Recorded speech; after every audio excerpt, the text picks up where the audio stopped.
Hi friends, ഇന്ന് നമ്മൾ തയ്യാറാക്കുന്നത് നല്ല ക്രിസ്പി ആയിട്ടുള്ള കുഴലപ്പമാണ് കേട്ടോ. കുഴലപ്പം പലർക്കും ഉണ്ടാക്കാൻ പ്രയാസമാണെന്ന് പറയാറുണ്ട്. പക്ഷേ ഈ ഒരു രീതിയിൽ ചെയ്തെടുക്കുകയാണെങ്കിൽ ഈസി ആയിട്ട് തന്നെ നമുക്ക് കുഴലപ്പം റെഡിയാക്കി എടുക്കാവുന്നതാണ്. അപ്പോൾ എല്ലാവരും വീഡിയോ സ്കിപ്പ് ചെയ്യാതെ കാണുക. നമുക്ക് വീഡിയോയിലേക്ക് പോകാം.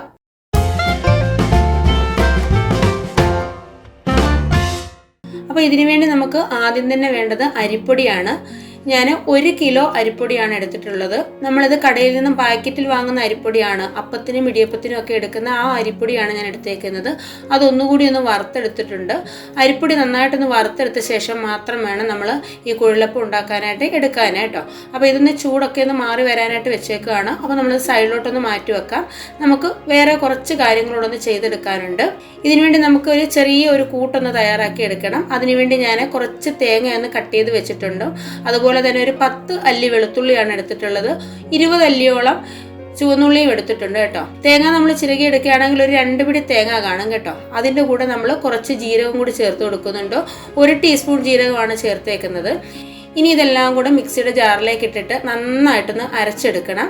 1-2 ടീസ്പൂൺ വെള്ളം ചേർത്തിട്ട് നമുക്ക് നന്നായിട്ടൊന്ന് അരച്ചെടുത്തിട്ട് വരാം. ഇപ്പം നമ്മളിത് അരച്ചെടുത്തിട്ടുണ്ട്. തേങ്ങയൊക്കെ നല്ലതുപോലെ അരഞ്ഞ് ഈ ഒരു രീതിയിൽ വേണം നമുക്ക് കിട്ടാനായിട്ട്. അപ്പോൾ ഇത് നമുക്ക് സൈഡിലോട്ടൊന്ന് മാറ്റി വെക്കാം. ഇനി ഒരു പാത്രത്തിൽ കുറച്ച് വെള്ളം അടുപ്പത്ത് വെച്ചിട്ടുണ്ട്.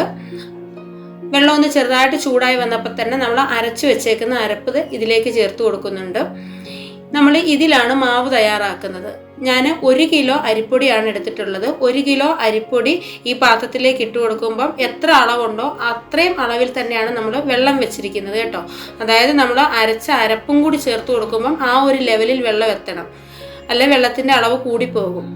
ഇല്ലെങ്കിൽ നമ്മൾ അരിപ്പൊടി എത്ര കപ്പ് ഉണ്ടെന്ന് നോക്കിയിട്ട് അത്രയും കപ്പ് വെള്ളം എടുത്താലും മതി കേട്ടോ. അതിൻ്റെ കൂടെ തന്നെ 1 ടീസ്പൂൺ നെയ്യും കൂടി ചേർത്ത് കൊടുക്കുന്നുണ്ട്. നെയ്യ് ചേർത്ത് കൊടുക്കുമ്പോൾ നമ്മുടെ കുഴലപ്പത്തിന് നല്ലൊരു ടേസ്റ്റ് കിട്ടും. അതുപോലെ തന്നെ നമ്മൾ തയ്യാറാക്കുന്ന മാവ് നല്ല സോഫ്റ്റ് ആയിട്ട് കിട്ടുകയും ചെയ്യും. ഇനി നെയ്ക്ക് പകരം നമുക്ക് എണ്ണ ചേർത്ത് കൊടുത്താലും മതി. ഇനി ഇതിലേക്ക് ആവശ്യത്തിനുള്ള ഉപ്പ് ചേർത്ത് കൊടുക്കാം. ഞാൻ 3 ടീസ്പൂൺ ഉപ്പാണ് ചേർത്ത് കൊടുത്തേക്കുന്നത്. എല്ലാം കൂടി നല്ലതുപോലെ ഒന്ന് ഇളക്കി ചേർത്ത് കൊടുത്തിട്ട് ഈ വെള്ളം നന്നായിട്ടൊന്ന് തിളപ്പിച്ചെടുക്കണം. ഇപ്പം ഇതെല്ലാം കൂടി നല്ലതുപോലെ ഒന്ന് തിളച്ച് വന്നിട്ടുണ്ട്. ഇനി നമ്മൾ നേരത്തെ തയ്യാറാക്കി വെച്ചിരിക്കുന്ന അരിപ്പൊടി ഇതിലേക്ക് ഇട്ട് കൊടുക്കുകയാണ്. കുറേശ്ശെയായിട്ട് അരിപ്പൊടി ഇട്ട് കൊടുത്ത ശേഷം നമുക്ക് ഇളക്കി ചേർത്ത് കൊടുക്കാം. ഇനി ഇതേ രീതിയിലല്ലാതെ നമ്മൾ സാധാരണ ചെയ്യുന്നത് പോലെ തന്നെ വെള്ളം തിളപ്പിച്ചിട്ട് അരിപ്പൊടിയിലേക്ക് അരപ്പും ഉപ്പും ചേർത്ത് കൊടുത്തിട്ട് വെള്ളം കുറേശ്ശെ ചേർത്ത് കൊടുത്ത് കുഴച്ചെടുക്കാവുന്നതാണ് കേട്ടോ. അതിനേക്കാട്ടിൽ ഈസി ആയിട്ട് എനിക്ക് തോന്നിയിട്ടുള്ളത് ഇതാണ്. അതുകൊണ്ടാണ് ഞാൻ ഇങ്ങനെ ചെയ്യുന്നത്. നിങ്ങൾക്ക് ആ രീതിയിൽ ചെയ്യണമെന്നുണ്ടെങ്കിൽ അങ്ങനെയും ചെയ്തെടുക്കാം കേട്ടോ. അപ്പോൾ അതാ കുറേശ്ശെ നമ്മൾ ഇട്ട് കൊടുക്കുന്നുണ്ട്. എന്നിട്ട് ഇതെല്ലാം കൂടി നല്ലതുപോലെ ഒന്ന് ഇളക്കി ചേർത്ത് കൊടുക്കണം. ഇപ്പം നമ്മൾ മാവ് മുഴുവനും ഇട്ട് കൊടുത്തിട്ടുണ്ട്. അപ്പം അതൊക്കെ ഇതേപോലെ ഒന്ന് ഇളക്കി ചേർത്ത് കൊടുക്കുക. ഇപ്പം ഞാൻ സ്റ്റൗ ഓഫ് ചെയ്തിട്ടുണ്ട്. അരിപ്പൊടി ഇടുന്ന ആ ഒരു സമയത്ത് തന്നെ സ്റ്റൗ ഓഫ് ചെയ്തിട്ടുണ്ടായിരുന്നു കേട്ടോ. ഓഫ് ചെയ്യാൻ വിട്ടുപോകരുത്. നമ്മളിത് അരിപ്പൊടി ചേർത്തിട്ട് ഇളക്കി കൊടുക്കുന്ന സമയത്ത് അടിക്ക് പിടിക്കാൻ ചാൻസ് ഉണ്ട്. അപ്പോൾ അത് നന്നായിട്ട് ഇതൊന്ന് ഇളക്കി ചേർത്ത് കൊടുത്തിട്ട് നമുക്കൊരു 5 മിനിറ്റ് ഒന്ന് അടച്ചു വെച്ച് കൊടുക്കണം. അതിനുശേഷം ഒരു വലിയ പാത്രത്തിലേക്ക് മാറ്റിയിട്ട് നമുക്കിതൊന്ന് തണുക്കാനായിട്ടൊന്ന് മാറ്റി വെക്കാം. ഇപ്പം ഞാനൊരു വലിയ പാത്രത്തിലേക്ക് ഇട്ട് കൊടുത്തിട്ടുണ്ട്. ഇപ്പം ചൂടൊക്കെ ഒന്ന് മാറിയിട്ട് ചെറിയ ചൂട് മാത്രമേ ഉള്ളൂ. എന്നാലും കൈകൊണ്ട് നമുക്കൊന്ന് കുഴച്ചെടുക്കാം. എന്നാലും ചൂടുണ്ട് കേട്ടോ. ഇനി ഇതിലേക്ക് ഞാൻ 1 ടീസ്പൂൺ എള്ളാണ് ചേർത്ത് കൊടുക്കുന്നത്. കറുത്ത എള്ള്. അപ്പം നമ്മുടെ കുഴലപ്പമൊക്കെ ഉണ്ടാക്കി വെച്ച് കഴിയുമ്പോൾ അതിൻ്റെ മുകളിൽ എള്ളിരിക്കുന്ന കാണാൻ നല്ലൊരു ഭംഗിയാണ്. അതിൻ്റെ കൂടെ തന്നെ 1 ടീസ്പൂൺ ജീരകം കൂടി ചേർത്ത് കൊടുക്കുന്നുണ്ട്. ജീരകം കുറച്ച് നമ്മളിതിലേക്ക് അരച്ചിട്ടുണ്ടായിരുന്നു. അതുകൂടാതെ ജീരകം ഇതേപോലെ തന്നെ ചേർത്ത് കൊടുക്കണം കേട്ടോ.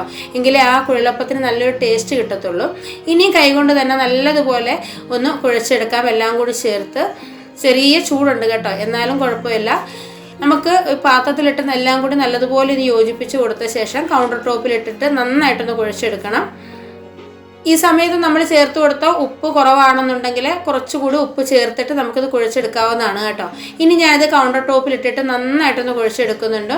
ഈ സമയത്ത് കുറച്ച് എണ്ണ വേണമെന്നുണ്ടെങ്കിൽ നമുക്ക് ചേർത്ത് കൊടുക്കാവുന്നതാണ്. പക്ഷെ നമ്മൾ നെയ്യ് ചേർത്ത് കൊടുത്തുകൊണ്ട് ഞാനിപ്പോൾ പ്രത്യേകിച്ച് എണ്ണയൊന്നും ചേർക്കുന്നില്ല കേട്ടോ. നന്നായിട്ടൊന്ന് കുഴച്ചെടുക്കുന്നുണ്ട്. ഈ മാവ് നന്നായിട്ട് കുഴച്ചെടുത്തില്ലെങ്കിൽ നമ്മുടെ ഈ കുഴലപ്പം പരത്തിയെടുക്കുമ്പോൾ സൈഡെല്ലാം പൊട്ടി ഇരിക്കും കേട്ടോ. അതുകൊണ്ട് നല്ല സോഫ്റ്റ് ആയിട്ടുള്ള ഡോ ആയിട്ട് വേണം നമ്മളിത് തയ്യാറാക്കി എടുക്കാൻ. നന്നായിട്ട് തന്നെ കുഴച്ച് നല്ല രീതിയിൽ എടുക്കണം. അപ്പോൾ അതാ ഈ ഒരു രീതിയിൽ നമ്മളിത് കുഴച്ചെടുത്തിട്ടുണ്ട്. ഇനി നമുക്കിതൊരു പാത്രത്തിലേക്ക് മാറ്റി അടച്ചു വെച്ച് കൊടുക്കണം. ഇത് തുറന്ന് വെച്ച് കൊടുക്കരുത്. തുറന്ന് വെച്ച് കൊടുത്താൽ ഈ മാവ് ഡ്രൈ ആയി പോകും കേട്ടോ. എന്നിട്ട് ഇതിൽ നിന്ന് കുറേശ്ശെ മാവ് എടുത്തിട്ട് നമുക്ക് ചെറിയ ബോൾസ് ആക്കി എടുക്കണം. ഇപ്പോൾ ദാണ്ട് കുറച്ച് മാവ് ഞാൻ ഇതുപോലൊന്ന് ബോൾസാക്കി എടുത്തിട്ടുണ്ട്. ഒരു ചപ്പാത്തിക്കൊക്കെ നമ്മൾ തയ്യാറാക്കുന്ന ബോളിനെക്കാട്ടിൽ കുറച്ചുകൂടി ചെറുതായിട്ട് വേണം നമ്മളിത് തയ്യാറാക്കി എടുക്കാനായിട്ടോ. അപ്പോൾ അതാ ഇത്രയും ഞാനിവിടെ ചെയ്തെടുത്തിട്ടുണ്ട്. ഇനി നമുക്കിത് റെഡിയാക്കി എടുക്കാം. ഇത് റെഡിയാക്കുന്നതിന് വേണ്ടി ആദ്യം തന്നെ ഞാൻ ഇതുപോലെ 2 കവറുകൾ എടുത്തിട്ടുണ്ട്. നമ്മുടെ പാക്കിംഗ് കവറാണ് എടുത്തിട്ടുള്ളത് കേട്ടോ. ഇനി ഈ പാക്കിംഗ് കവർ ഇല്ലെന്നുണ്ടെങ്കിൽ നമ്മുടെ എണ്ണ വാങ്ങുന്നതോ അല്ലെങ്കിൽ ആട്ട വാങ്ങുന്നതോ ഒക്കെ ആയിട്ടുള്ള കവർ എടുക്കാവുന്നതാണ്. ഇതുപോലെ ട്രാൻസ്പെറൻ്റ് ആയിട്ടുള്ള കവറാണെന്നുണ്ടെങ്കിൽ ഏറ്റവും നല്ലതാണ് കേട്ടോ. അപ്പോൾ അതാ ഇതിലേക്ക് നമുക്ക് ആദ്യം തന്നെ കുറച്ച് എണ്ണയൊന്ന് അപ്ലൈ ചെയ്ത് കൊടുക്കാം. ഒരുപാട് എണ്ണ വേണ്ട. അതുപോലെ ഓരോ പ്രാവശ്യവും നമ്മൾ ചെയ്യേണ്ട ആവശ്യമില്ല. ആദ്യം കുറച്ച് എണ്ണ ഇതുപോലെ ഈ കവറിൽ ഇതുപോലെ നമുക്കൊന്ന് ഗ്രീസ് ചെയ്ത് കൊടുക്കണം. ഇതേപോലെ തന്നെ ഞാൻ വേറൊരു കവറും എടുത്തിട്ടുണ്ട്. അതിലും കുറച്ച് എണ്ണയൊന്ന് ഗ്രീസ് ചെയ്ത് കൊടുക്കുന്നുണ്ട്. ഇനി നമ്മൾ തയ്യാറാക്കി വെച്ചിരിക്കുന്ന ബോൾസ് ഇതിലേക്ക് വെച്ച് കൊടുക്കാം. ഞാനൊരു 6 എണ്ണം വെച്ച് കൊടുക്കുന്നുണ്ട്. ഇനി നമ്മൾ എണ്ണ തേച്ച് വെച്ചിരിക്കുന്ന രണ്ടാമത്തെ കവർ ഇതിൻ്റെ മുകളിലേക്ക് ഇതേ രീതിയിലൊന്ന് വെച്ച് കൊടുക്കുക. എന്നിട്ടൊരു ചെറിയ പാത്രം ഇതുപോലെ എടുക്കുക. ചുവട് കട്ടിയുള്ള പാത്രമായിരിക്കണം കേട്ടോ. എന്നിട്ട് ഇതിൻ്റെ മുകളിലേക്ക് വെച്ചിട്ട് ഇതേ രീതിയിലൊന്ന് പ്രസ് ചെയ്ത് കൊടുക്കുക. ഇങ്ങനെ പ്രസ് ചെയ്ത് കൊടുക്കുമ്പോഴേ ഒട്ടിപ്പിടിക്കുകയൊന്നുമില്ല. അരിപ്പൊടി ആയതുകൊണ്ട് തന്നെ നമുക്ക് അല്ലാതെ പരത്തിയെടുക്കാനോ പൊടിയിട്ട് പരത്തിയെടുക്കാനോ ഒന്നും പറ്റത്തില്ല. ഈ രീതിയിൽ മാത്രമേ നമുക്ക് ചെയ്യാൻ പറ്റത്തുള്ളൂ. ചെറുതായിട്ടൊന്ന് പ്രസ് ചെയ്ത് കൊടുത്താൽ മാത്രം മതി കേട്ടോ. നമ്മുടെ മാവ് നമ്മൾ സോഫ്റ്റായിട്ട് കുഴച്ചെടുത്തുകൊണ്ട് തന്നെ ഇതിൻ്റെ സൈഡൊന്നും പൊട്ടിയൊന്നും പോയിട്ടില്ല. നല്ല രീതിയിൽ തന്നെ കിട്ടിയിട്ടുണ്ട്. ഈ ഒരു രീതിയിൽ കിട്ടണം നമ്മളിത് പരത്തിയെടുത്ത ശേഷം ഇതുപോലെ പതുക്കെ ഈ കവർ ഇതുപോലെ എടുത്തു മാറ്റാവുന്നതാണ്. ഇനി നമ്മുടെ കയ്യിൽ ഇതുപോലെ കുറച്ച് എണ്ണയൊന്ന് ഗ്രീസ് ചെയ്ത് കൊടുത്തിട്ട് ഓരോന്നും ഇതേപോലെ ഒന്ന് എടുത്തിട്ട് നമ്മുടെ വിരലിൽ ഇത് ചുറ്റിയെടുക്കാവുന്നതാണ് കേട്ടോ. ഞാൻ ഇതേ രീതിയിലാണ് ചെയ്യുന്നത്. നമ്മുടെ വിരലിലേക്ക് ഇതേപോലെ വെച്ച് കൊടുത്തിട്ട് 2 സൈഡും ഇതുപോലെ ഒന്ന് ഫോൾഡ് ചെയ്തിട്ട് ഒന്ന് ഒട്ടിച്ചു കൊടുക്കണം. ഇത് നല്ലതുപോലെ സീലായിട്ട് കിട്ടണം. നമ്മളിതിനകത്ത് പ്രത്യേകിച്ച് വെള്ളമൊന്നും തൊട്ട് ഒട്ടിക്കേണ്ട ആവശ്യമില്ല. നല്ലതുപോലെ ഒന്ന് പ്രസ് ചെയ്ത് കൊടുത്താൽ മാത്രം മതി. അകവും അതുപോലെ തന്നെ 2 സൈഡും നല്ലതുപോലെ തന്നെ ഒട്ടിച്ചു കൊടുക്കണം. ഇത് നന്നായിട്ട് സീലായില്ലെന്നുണ്ടെങ്കിൽ നമ്മൾ ചൂട് എണ്ണയിലേക്ക് ഇടുമ്പോഴേ ഇത് അഴിഞ്ഞു പോകാൻ ചാൻസ് ഉണ്ട് കേട്ടോ. അപ്പോൾ അതുകൊണ്ട് നന്നായിട്ട് തന്നെ സീൽ ചെയ്ത് കൊടുക്കണം. അപ്പോൾ ഇതേപോലെ തന്നെ ഞാൻ വേറൊരെണ്ണം കൂടെ ഞാൻ ചെയ്ത് കാണിക്കുന്നുണ്ട്. എപ്പോഴും നമ്മൾ ഇതുപോലെ കയ്യിൽ എണ്ണ തേക്കണമെന്നില്ല കേട്ടോ. കയ്യിലൊന്ന് ഒട്ടിപ്പിടിക്കുന്നെന്ന് തോന്നുവാണെങ്കിൽ മാത്രം നമ്മൾ എണ്ണയൊന്ന് അല്പം ഒന്ന് ഗ്രീസ് ചെയ്ത് കൊടുത്താൽ മാത്രം മതി. ഇതേപോലെ ഒന്ന് ഫോൾഡ് ചെയ്ത് കൊടുത്തിട്ട് 2 സൈഡും അതിന് അകവും നല്ലതുപോലെ ഒന്ന് പ്രസ് ചെയ്ത് ഒട്ടിച്ചു കൊടുക്കുക.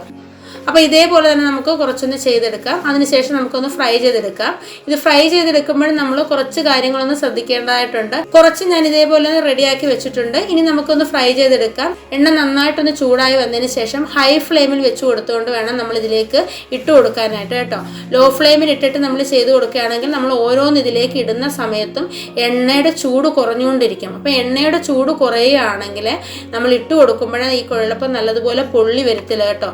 കല്ലിച്ച് വരും, ഒരുപാട് കട്ടിയായി പോകും.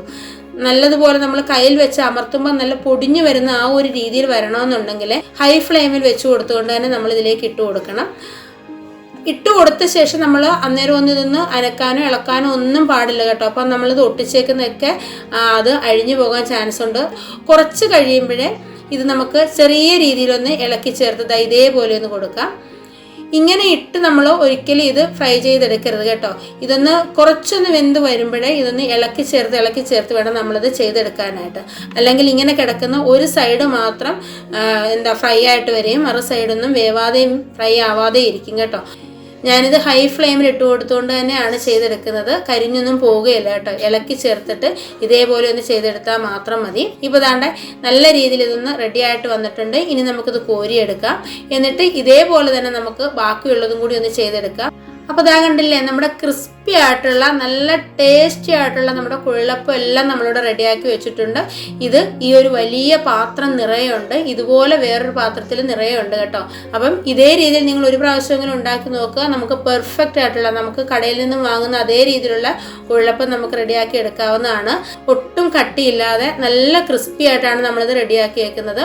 അപ്പം എല്ലാവരും ഒരു പ്രാവശ്യമെങ്കിലും ഇതുപോലെ ഒന്ന് ചെയ്തു നോക്കുക. നിങ്ങൾക്ക് എല്ലാവർക്കും ഇന്നത്തെ വീഡിയോ ഇഷ്ടമായെന്ന് വിചാരിക്കുന്നു. വീഡിയോ ഇഷ്ടമായിട്ടുണ്ടെങ്കിൽ ലൈക്ക് ചെയ്യാനും ഷെയർ ചെയ്യാനും കമൻറ്റ് ചെയ്യാനും അതേപോലെ തന്നെ നമ്മുടെ ചാനൽ ആദ്യമായിട്ട് കാണുന്നവരാരെങ്കിലും ഉണ്ടെങ്കിൽ ഒന്ന് സബ്സ്ക്രൈബ് ചെയ്ത് സപ്പോർട്ട് ചെയ്യാനും മറക്കരുത്. അപ്പോൾ നമുക്ക് അടുത്തൊരു വീഡിയോ ആയിട്ട് വളരെ പെട്ടെന്ന് തന്നെ കാണാം. അതുവരേക്കും ബൈ. Thank you.